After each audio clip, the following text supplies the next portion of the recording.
Rasulullah sallallahu alaihi wasallam berdepan dengan para sahabat. Ya, banyak ada perbualan-perbualan baginda Nabi sallallahu alaihi wasallam sebelum pergi perang dengan sahabat-sahabat. Ada sahabat yang mengatakan macam mana? Aku harap nanti aku akan bertemu dengan musuh yang paling ganas sekali. Ya, kalau kita perang kita nak jumpa yang paling lembik, bukan yang paling ganas ya. Kalau boleh dapat yang apa, yang baru-baru masuk latihan ke kan. Tapi sahabat tu cakap depan Nabi, saya nak bertemu dengan maknanya musuh yang paling ganas sekali, yang saya boleh berlawan dengan dia, sama ada saya menghunus atau saya dihunus dengan pedang, sama ada saya memenggal ataupun saya akan dipenggal dengan pedang musuh Allah. Dan kalaulah dia sampai tahap saya tak boleh penggal dia, dia penggal saya, maka saya nak mati syahid. Biar pedang dia tu terhunus dekat leher saya ni sampai buat lubang. Masya Allah. Ada seorang sahabat yang cakap demikian, tuan-puan sekalian. Bagaimana Nabi menyambut kata-kata tersebut? Nabi sambut macam mana? Nabi kata, sekiranya kamu benar, Allah akan membenarkan kamu. Sekiranya kamu benar, Allah akan membenarkan kamu. Masya Allah tuan-puan, bila habis peperangan, dikumpulkan para syuhada, ada sahabat yang menangis juga, yang bersedih melihat sahabat-sahabat lain yang mati syahid. Maknanya sebagai seorang sahabat, rasa kasih sayang kepada sahabat tadi, sehingga Nabi pergi melihat beberapa syuhada. Dan ada orang yang memang Nabi nak lihat. Dan bila Nabi lihat, salah seorang yang gugur syahid adalah yang cakap tadi. Dan Nabi nak tengok leher dia. Dan bila Nabi lihat leher dia, tuan-puan, ada lubang di leher dia. Lubang kesan daripada terhunusnya pedang musuh di leher tersebut. Nabi kata apa? Allah telah membenarkan apa yang telah diungkapkannya dengan benar. Benar. Kita jangan pura-pura. Kita jangan hipokrit. Kita jangan pakai topeng dalam hidup ni terlampau banyak. Sedangkan Allah Maha mengetahui dalam lubuk hati kita yang paling dalam. Ustazah ambil inspirasi daripada kisah-kisah ni juga. Kadang-kadang dengar anak-anak ke siapa-siapa cakap, yelah macam-macam harapan kan. Aku ada anak yang cakap, Umi, insya-Allah ni esok ni nak start puasa Nabi Daud. Ya, jangan kita lekehkan dia kan. Anak-anak belajar-belajar ni macam-macam harapan ni. Jangan lekehkan dia. Kita jawab macam tu, insya-Allah. Kalau abang benar, Allah akan benarkan. Kalau betul datang daripada niat yang benar, usaha yang benar, insya-Allah Allah akan mudahkan. Jadi betapa penting dalam hidup ni tuan-puan sekalian, nilai menjadi orang yang benar. Jangan pura-pura. Jangan jadi split personality, depan orang lain, belakang orang lain. Ada 5 grup. Dengan grup ni dia jadi lain, dengan grup ni dia jadi lain, dengan grup ni lain pula. Macam-macam lah kita. Habis tu kita ni sebenarnya yang mana? Sebenar-benarnya yang mana? Jadi muslimin muslimat sekalian, mari kita lihat bagaimana tips menjadi orang yang benar. Benar pada niat, benar pada kata-kata, benar pada perbuatan, benar dalam hidup, nanti matinya benar. Banyak benda kita ni tak cakap benar.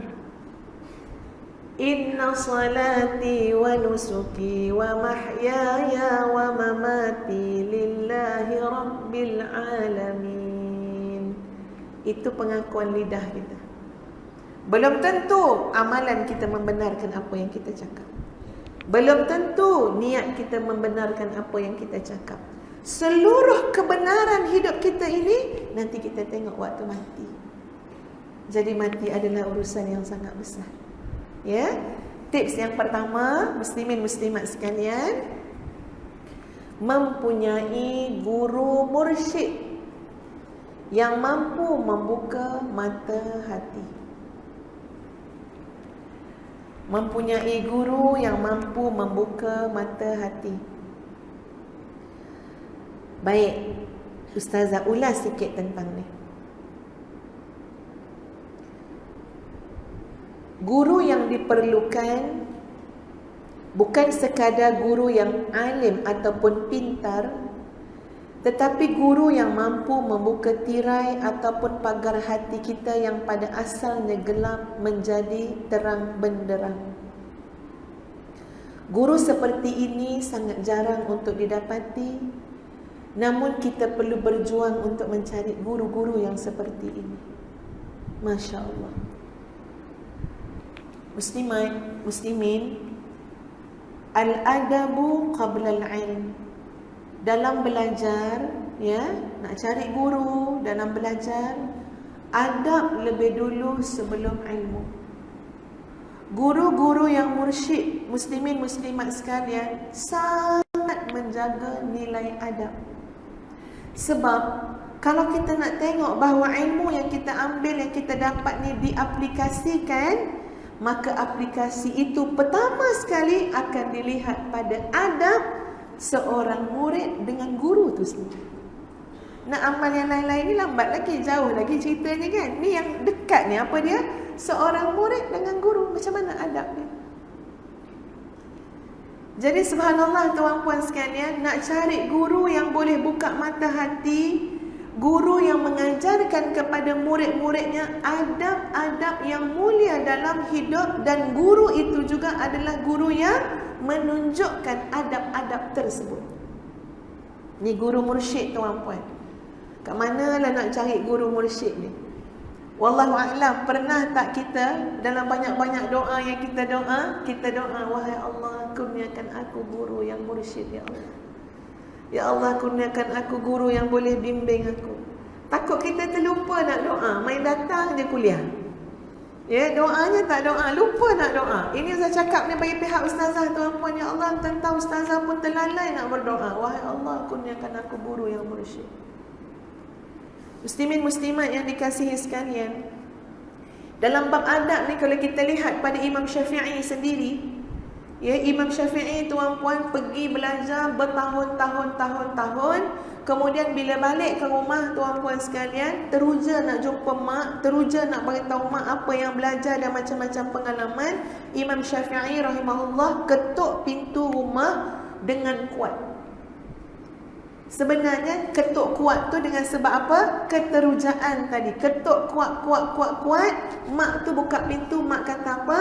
Kamu harus pergi belajar lagi wahai anakku, sampai kamu tahu bagaimana adab untuk mengetuk pintu yang dalam rumah tu ada mak kamu. Kan kadang-kadang ada yang ketuk pintu macam nak runtuh pintu tu, digegarnya. Ya? Sampai macam tu mak Imam Syafi'i sebut tentang adab. Tak heran belajar bertahun-tahun tuan-puan kalau buah adab tu tak ada. Hari ni ramai orang cerdik, ramai orang ada banyak pengetahuan. Al-maklumlah, semuanya di hujung jari. Ya, boleh tanya dengan Profesor Google, cepat dapat semua ada. Tapi itu bukan ilmu tuan-puan sekalian, itu knowledge je. Itu cuma transfer pengetahuan, maklumat, informasi. Bukan knowledge lah, informasi. Bukan ilmu lagi. Ilmu tu apa dia? Kalau tengok pada apa yang disebut dalam maksud ilmu, dan saya suka sangat maksud ilmu tu, ya, Profesor Syed Naqid Al-Attas dia sebut ilmu adalah ketibaan nilai sesuatu makna. Kalau hanya tahu tapi tak sampai nilai dan makna dalam hati, sampai jadi amalan, itu bukan ilmu. Jadi hari ini ramai yang cerdik, ramai yang tahu, tapi adabnya di mana? Adab ni perlu kepada guru yang mursyid. Tuan-puan, zaman sains teknologi yang sangat moden ni, ustazah sama sekali tidak bermusuh dengan kemodenan kena pakai apa? Teknologi sains kan? Cuma ada satu benda yang kadang-kadang setiap sesuatu tu ada pro and cons dia kan. Zaman sekarang tuan-puan, bahkan untuk mengajar, memang tak perlu bertemu macam ni. Ini tak tahulah. Tengok nanti 10 tahun lagi kalau panjanglah usia kita dan panjang usia dunia ni. Sebab dah di peringkat pendidikan tuan-puan sekalian, memang ke arah dia panggil Kalau yang Google Classroom dia panggil. Ya, sebab ustazah mengajar. Jadi ada percentage dalam kita punya pengajaran tu, maknanya tidak perlu bertemu dengan student. Ustazah boleh buat kelas, ustazah duduk di mana-mana, buah pokok ke, kedai mamak ke, mana-mana. Anak murid pun boleh duduk kat mana-mana. Kita akan bertemu di mana? Di screen. Ya, yang penting wifi tu bayar. Dan apa ni, itulah lain tu bayarlah kan, kena ada internet lah. Ya. Jadi jumpa kat situ saja, semua kat situ. Antara pelajar pun tak jumpa sesama dia. Dia boleh berada di mana-mana, kita bertemu di mana? Di skrin. Memang itu kecanggihan teknologi. Ya, mungkin pada subjek-subjek tertentu mungkin sesuai. Tapi tuan-puan sekalian, kalau tengok dalam bab adab murid dengan guru, itu kena dinilai balik. Ya, takut sambil-sambil dengar pensyarah ngajar tu ramen kat bawah ni, tengah makan Maggi. Kalau dalam adab menuntut ilmu, tuan-puan sekalian, masya-Allah, ya, kalau guru-guru kita yang betul-betul jaga adab tu, makan pun tak boleh. Ya, dalam majlis ilmu. Tapi kadang-kadang ada guru yang lebih, yalah ya, bagi jugalah nampak sambil-sambil pandang dari jauh, heran juga kenapa murid tu munyah. Tapi tak apalah, ada yang tak kisah juga. Tapi dari segi adab, subhanallah tuan-puan, guru yang bersyukur. Ustazah mendengar ya, anak-anak punya pengalaman belajar ya, sampai jadi cemburu ni. Ya Allah ya Tuhan, bestnya kalau dapat belajar talaki kitab ya dengan guru ni, betul-betul belajar. Ini nak jumpa guru mursyid ni talaki kitab ni tuan-puan. Belajar. Sampaikan kata anak-anak lah. Dia kata, Umi, kalau berjalan kan, nanti guru-guru lalu kena berhenti. Jangan tegur guru atau bagi salam sambil kita berjalan, sambil kita makan. Itu guru.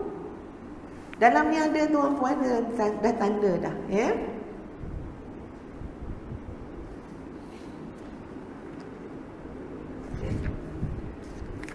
Ada cerita pasal guru kat sini Nanti kita tengok balik dalam kitab ni. Katanya anak ustazah, kami dididik Umi, kami diterapkan kat sekolah, kalau jumpa guru kita sedang berjalan, nak bagi salam tu kena berdiri tegak. Maknanya kena bersungguh-sungguh. Assalamualaikum ustaz, Assalamualaikum syekh. Maknanya sebut tu.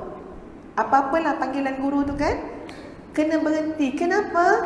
Masya Allah, ini guru. Guru ni bukan nak bawa kita pada benda-benda dunia. Guru ni nak bawa kita untuk kenal Allah. Al-ulama warathatul anbiya. Sudah barang tentu tak ada Nabi dah sekarang tuan-puan. Nabi kita Muhammad SAW itu adalah penutup segala Nabi.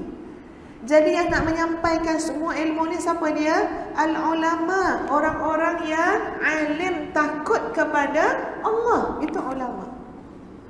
Jadi muliakan, hormati, doakan yang baik-baik pada guru kita.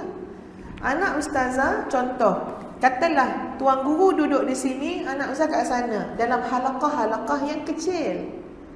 Jadi bila dia duduk untuk i'adah Quran, tiba-tiba ada seorang guru yang lain bagi tahu, minta maaf, katalah namanya Lutfi bukan nama sebenar. Minta maaf Lutfi, betulkan kedudukan entah sikit. Jadi anak saya heran, apa yang tak kena? Tak ada apa pun kat belakang ni. Ya, betulkan kedudukan entah sikit. Jadi tanya, kenapa ustaz? Jangan duduk membelakangkan guru kita. Tak elok kita duduk macam tu. Apa pun mesti ada sengit sikit. Jangan nampak betul-betul cikgu kat sini, kita belakangkan dia, cikgu kita betul-betul belakang kita. Jangan. Adab puan-puan, adab. Sampai macam tu.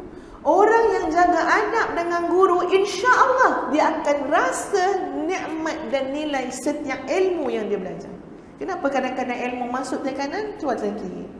Belajar tahu, semua kita kan dah tahu dah. Oh saya dah tahu, saya dah tahu. Bukan masalah dah tahu. Barakah atas apa yang kita tahu adalah amalan. Kenapa tak dapat barakah tu? Sebab kita pun tak kisah sangat dengan guru kita. Kita pun tidak ada adab sangat dalam menuntut ilmu. Macam mana nak jadi orang yang benar? Ketika mana jasa guru tu masih nampak lagi depan mata. Guru tu bukan dah mati, ada lagi depan mata. Tapi kita tak boleh menjaga adab, macam mana kita akan jadi orang yang benar?